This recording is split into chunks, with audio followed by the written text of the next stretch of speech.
refuse this call, hang up or press 5. Your current balance is $19.01. This call is from a correction facility and is subject to monitoring and recording. Thank you for using GTL. Hey. Hey, Charles, how are you? I'm doing all right. I want to thank you for loading up the tablet for me. I didn't do the tablet. Oh, you didn't? Well, somebody else did then. Because I got a hold of Booberly yesterday, but right, I'd run out of tablet time, so I was trying to stay in touch with people to get the updates.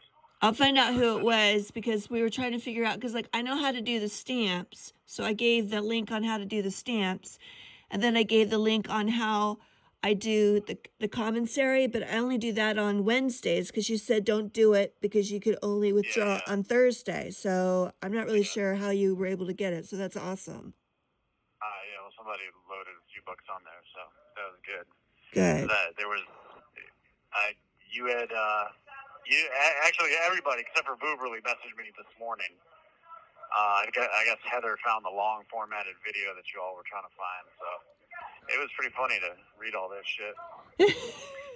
She is quite a character. Yeah.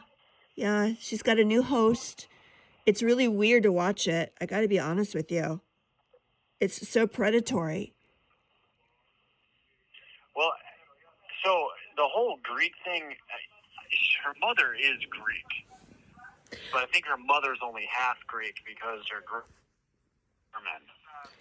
Well, that's why there's I looked in no Greek names in the family. Okay. I mean, it's so abstract. Like, I really don't call somebody. I mean, we're all from somewhere. For me, if you want to call yourself another culture, it has to be like to your grandfather. You know, otherwise we could go back 200 years. So to me, she's not Greek. And now suddenly she's Italian. She's I know, well, she's like a chameleon. She'll use like little aspects of her, her life and enhance them to kind of, depending on the situation, I guess. Well, she'll do. I think what she does is she mirrors. So she's mirroring, like with Michelle, her new one. She's wearing her clothes. She's wearing Michelle's clothes. She's wearing Michelle's jewelry. She's pretending to know how to do social media, and she doesn't know what she's doing. She changed like Michelle's YouTube name, but Michelle's had that channel for 12 years. So she's just like, her little white lies are just, it just shows you she doesn't know what she's doing. And then Michelle wants her to because Michelle's social media is so fractured. She's got like 5 channels for her Celio spiritual whatever. She only needs one. She's got her own Instagram. Then she's got the Celio Instagram. Like, it's too much. Like, I know how to help her, but obviously I can't do that. And Marissa doesn't know how to do that. But on the last live on Facebook, she says, oh, yeah, check me out, Sunset Sea. So she's on Michelle's social media plugging her own personal media. Like, it's like, I don't see this I don't see Michelle being happy with this for a long time. Let me just put it that way. Yeah, like maybe she's overplaying her hand or something. Well, like Michelle wants her to help her or do something, but Marissa's being narcissistic and plugging herself. She's not being professional. Like, if somebody's going to hire you to do social media, you're going to build their brand. You're not going to plug yourself. Stay in the background, stay out the way. Exactly. But Marissa does not know what she's doing. So she's not doing it intentionally. She's doing it with ignorance. So what do you think about Heather's theory? Oh, of them being lovers? Yeah. Well, possible or no? Well, I've been looking into Michelle's background, seeing if I could find a guy. I can see Marissa seducing her because she's got a good setup, Charles. I got to be honest with you.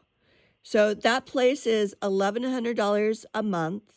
It includes meals. It's room and board, so that's your electricity, your water. You mean the living situation is a good setup, or are you talking about the studio setup? That her new living situation is a good setup. Well, it's $1,100. What do you mean? So what it is so Michelle's it's her house, right? And in the back, she's got an ADU. It's a 2-story ADU. There's a tiny little pool, and she's got 12 beds. So you don't have your own individual room, you're sharing, okay?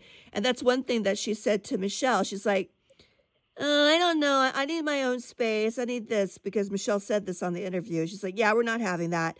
That's not what you get here. This is a community. So I'm sure. Well, she said that in the interview? She said that to Michelle, yeah.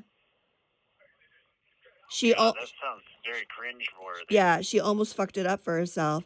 So she ended up going, right? And it's the best thing for her, because now... Wait, so they did the interview before she was there? No, this is... Okay, so the sponsor, her sponsor's name is Juliet. And I don't know where Juliet comes from. But Juliet knows Michelle. And Juliet got Marissa to talk to Michelle. And Michelle let her come over. But when Marissa was talking to Michelle, she was like, well, I kind of need my own space. I want my own room. And Michelle was like, that's not what it is here. You share rooms. We're a community. That's not how it works. So Marissa decided to go anyway. And I know she's happy about it, because it's home-cooked meals. They cook in her main house in the kitchen.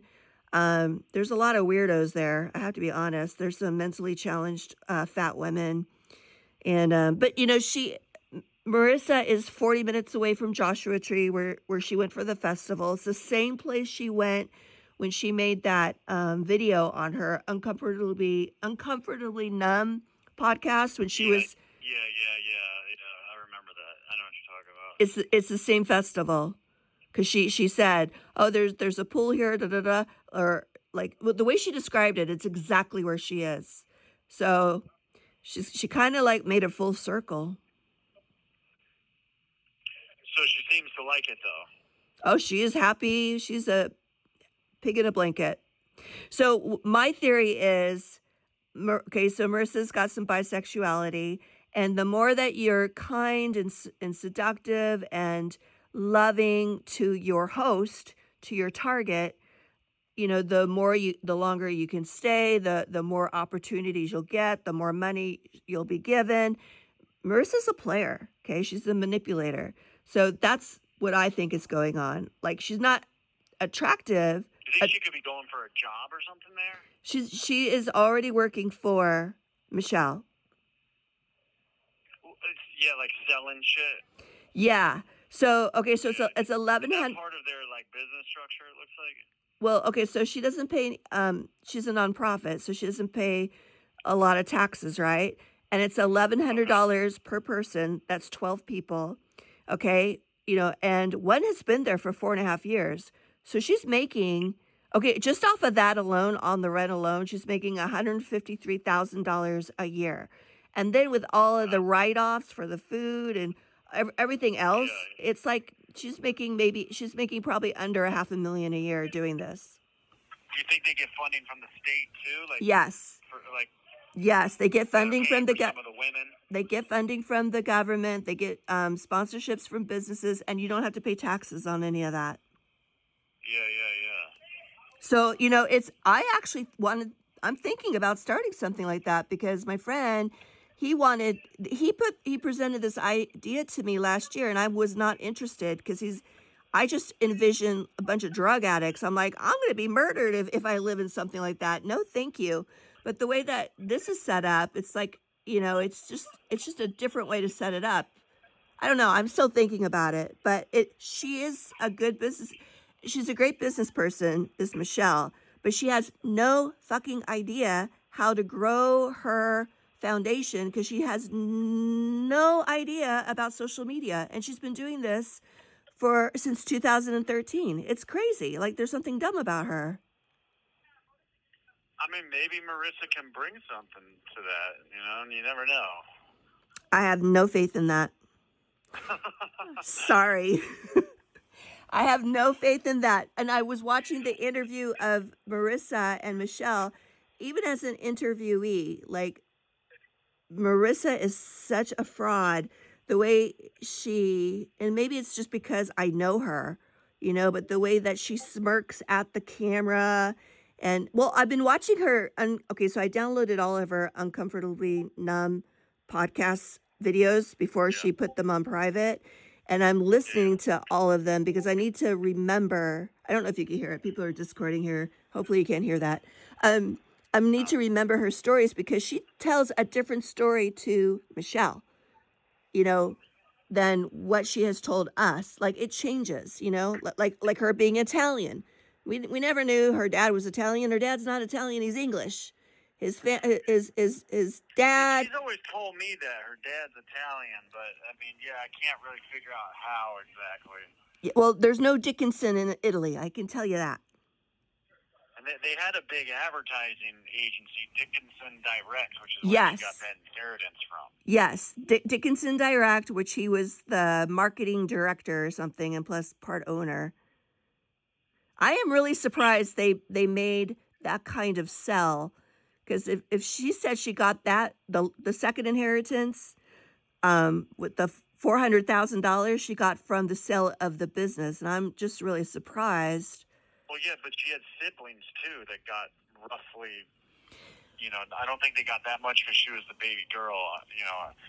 So, but her half siblings all got like hundreds of thousands too. So I wonder what they sold it for. Like obviously over $1 million. Millions. Yeah, obviously. I'd never heard of it. I have gone back because like I've been working with agencies since 2004 in Boston. I know them all, and I've never heard of her family's Dickinson Direct. And that to me is very fishy. But I mean, apparently they sold it, but I lived there for 16 years. I worked in ad agencies, never heard of it before. Mm-hmm. So I find that really kind odd. of like, I guess like kind of a mom and pop advertising agency is, like, I don't think it was as monopolized, you know, 30, 40 years ago, right? But yeah, I guess I don't know so. much about that industry. But I mean, we usually know. I mean, we usually know about like the agencies because of the awards, and like I've never seen any awards on them. Yeah.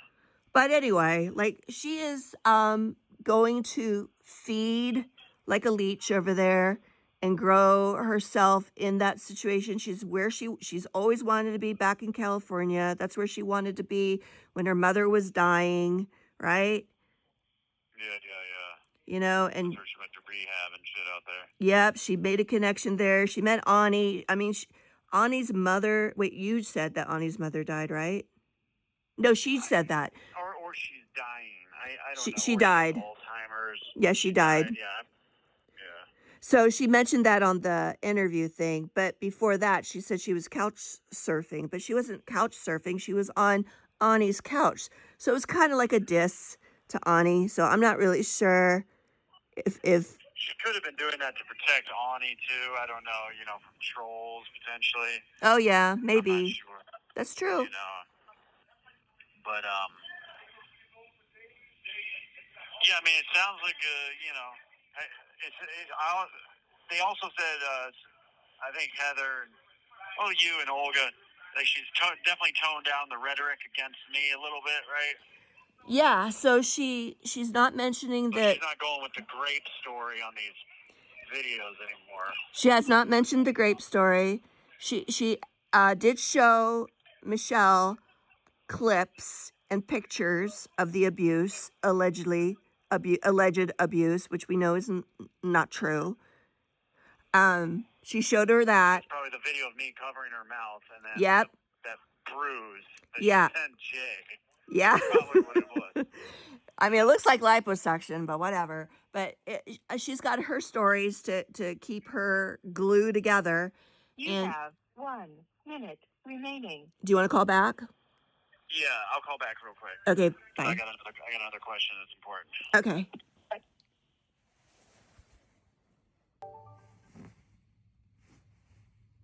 Hello? Hello, this is a prepaid call from Girls. an inmate at the Norfolk Jail. To accept this call, press 0. To refuse this call, your current balance is $15.63. This call is from a correction facility and is subject to monitoring and recording. Thank you for using GTL. Yeah, so Heather found a live on Michelle Garcia's personal Facebook page, and it's at night. They're at the Joshua Tree thing, and they're all like singing like "Kumbaya." It is so cringy. It's so cringy what they're doing So over there. there's a bunch of women. It's not just the two of them. There's other women there. Yeah, so like okay, so Michelle is the owner, and then there's 12. Right, but when they went to the music festival and shit. Well, okay, so Marissa went, and then I noticed 2 other women that are part of the sober house. They were there. They could all be there. I don't know if they're supposed to go there because remember, all these tickets and everything, those are all write-offs. Those are gifts. Like, yeah, I mean, it's a great thing. No wonder Michelle's been doing this as long as she has. Because I was like, I would not want the same person living on my property for 4.5 years, but she's making the money off of them, so why not? And she does seem to she was pretty explicit to Marissa, going, "This is a community. You have to socialize. That's what we're on Earth for." So, you know, Yeah, Marissa honestly is kind of antisocial. Like when she has this fantasy of having lots of girlfriends and all this kind of thing, but like she didn't make one friend really, like except for the coke dealers. You know what I mean? yeah, exactly. And then like look when she went to Boston, she had her best friend also named Michelle. She's on her podcast. They grew up together. Why didn't she call her? Yeah. Well, yeah, and after that podcast, that girl got married and never even invited Marissa. That's So Marissa, you know, that says so much, Charles. I remember Marissa was upset about that, and then also with her sponsor, her female sponsor in NA down here. I remember it was only like a week or two, and Marissa was already kind of complaining, you know, about the sponsor, didn't like the sponsor and stuff, you know. So she had this fantasy of being like, and then I remember her little lesbian love fling. What was her name in L.A.? I can't remember the girl's name right now, but she's another girl that got married to a sugar daddy from Boston. She actually met up with this girl when we went to Plymouth to get her mother's things, but they had like a falling out or something. So it's like when I met her, she had no friends. And I'm not talking shit. Like, I don't really have a lot of friends. No. I don't fantasize about having this big social life, you know? I always pushed you two to make your friends, dudes. Make your friends. Yeah, but I'd rather have, you know, some business associates out here. But it's like she had no friends when I met her. You know, she kind of was friendly with the girl that charged her $400 for eyelashes twice a month, you know, but it's like that's still just a business transaction. Yeah. So maybe this would be good for her, you know what I mean, to be forced in a community of hippies in California, out in the desert, you know. Yeah, no, I mean, it's she's committed to it. She'll like I don't understand. I presented this to the ladies, like I don't get the karma because you're sitting in there. She has put a stamp on you, which I hope to God it doesn't follow you through life. I have no idea what's going on. We don't know the future yet. I'll roll with it. I know. I mean, you're that's how you are. You're cool that way. I kind of hold a grudge, but I don't get it. I think she needs to have accountability. If I do that, Kale, it's just going to eat me up. You know what I mean? Like, I have to kind of really let this go, especially if she, you know, she's not going to come out and testify. Oh, no, she's definitely not leaving that place. You know, but it's like, I'll get a chance to tell my story, you know, Good. as long as there's a full dismissal. But it's like, I can't leave out here. I'm not living in resentment and, you know, holding this big grudge against her, you know. I mean, she does have a lot of, obviously didn't deserve this, but, you know, I'll recover from this. It's been very scary at times, but like if I hold that grudge, that's just going to eat me up. That's not going to hurt her. You know what I mean? No, you're doing the right thing. Social media, bitching and bashing her, you know, it's like that's not going to help me. You know? No, but at the same thing, you need to be vindicated. Right, and I will be for sure with a full dismissal, and I'm very confident in my attorney, and you know. But here's the thing I was wanting to ask you. Obviously, you're not going to know, but the sense that you get, do you think she's told Michelle the whole story about what this mess she left behind, basically leaving me for dead in the jail system? And shit, like, do you think Michelle's aware of all that, or probably not? Do you think she's hiding it from her social media, right? But is she hiding it from that community? Oh no, I know that Michelle thinks whatever Marissa's telling her, and Marissa is telling her horrible, abusive stories. Yes, but they're not sharing it on the thing. They're Do not. you think she's told her about the charges and stuff too? Yes, I do. I do. But I don't think she's sharing it on Michelle's social media because Michelle is promoting like Reiki, whatever the hell is the spirit bowls and Yeah. sound baths. Like it's not about play by play of the abuse that Marissa played for 2 years. She's like giving. The reason I'm asking is because, like, if she is, I'm wondering if, I guess I'd just be a little concerned that they might let her leave that spot for a couple days. I've got 2 court dates back to back, that kind of thing. I have full faith that she's not going to, but I'm just trying to get a sense from you, like, how much she might be telling these women about me or where I'm at or what she charged me with, all that kind of shit. I'm pretty sure that she's telling them everything, because on the interview, like Michelle, like brought it up, but she made it like with the abuse that you've gone through. How do you feel? Da da da. So she didn't say, well, let's talk about what happened to you. And I don't think we're ever going to see that on Michelle's stuff because Michelle is about 11 light and I don't think she likes to get too deep, which, the irony, like, aren't you supposed to go deep with all these guru hippie stuff? But it's really superficial. But yeah. Well, a lot of that stuff is, especially out there in California, with Yeah. the whole industry. Yeah. So it's like, I mean, it does, because you got the